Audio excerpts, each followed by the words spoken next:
Voilà, donc voilà le genre de short qu'on peut prendre pendant les macros, pardon. Je sais que ce n'est pas vraiment l'heure, mais l'occasion faisant la ronde, en faisant cette vidéo, je vois cette possibilité. Donc attention, je ne suis pas dupe. Sur mon stop ici, en M15, on a des pratiquement equal high. Simplement, vous voyez que on n'a plus rien au-dessus de nous. Donc je me dis que de toute manière, si on clôture en haut, on va chercher les niveaux au-dessus et ce sera une erreur. Je vous rappelle qu'on a inversé une imbalance M15 et que quand on a cassé ici, pardon, j'arrive pas à me recentrer, quand on a cassé ici ce lot, on a réussi à inverser aussi en M. Donc voilà, hein, on a donc cette confirmation, on a cassé ce bas ici, on a créé cette trend là et on voit qu'on n'a pas de déséquilibre. On va voir si la bougie M1 actuelle nous laisse cette imbalance, ce que ferait de ce breaker un niveau qui doit tenir. Donc il reste 27 secondes.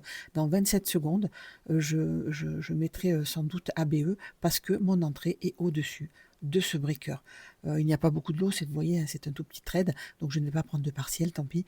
C'est des petits stops, c'est pour, je le trade sur mon compte Tradeovate, hein, mais voilà, c'est de l'eau, c'est rien du tout en micro. Donc je veux voir moi si cette bougie va clôturer la bougie M1 sous ce lot, validant ainsi le breaker.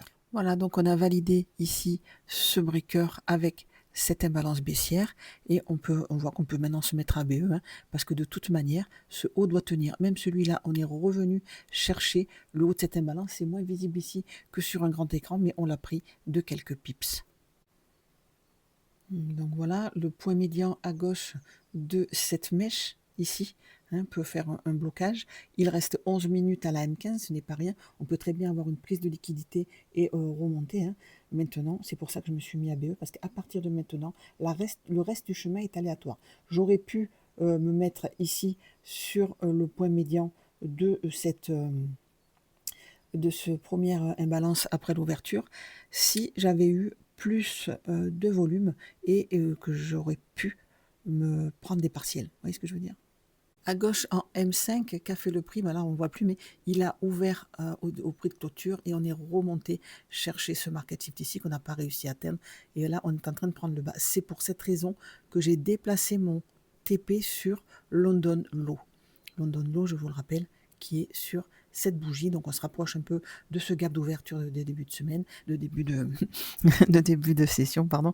Et c'est plus logique, hein, puisque c'est le setup, on doit revisiter ce niveau. Donc je me suis servi de London Low pour placer mon TP.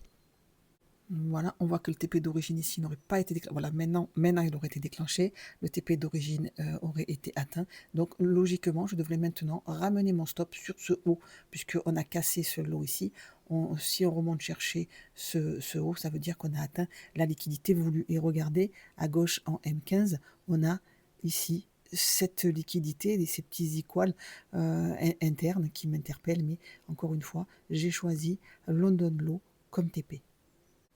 Ben voilà, le temps de le dire, hein, ce trade ATP, hein, sur le Nasdaq, et ça va être mon seul et unique trade de la matinée.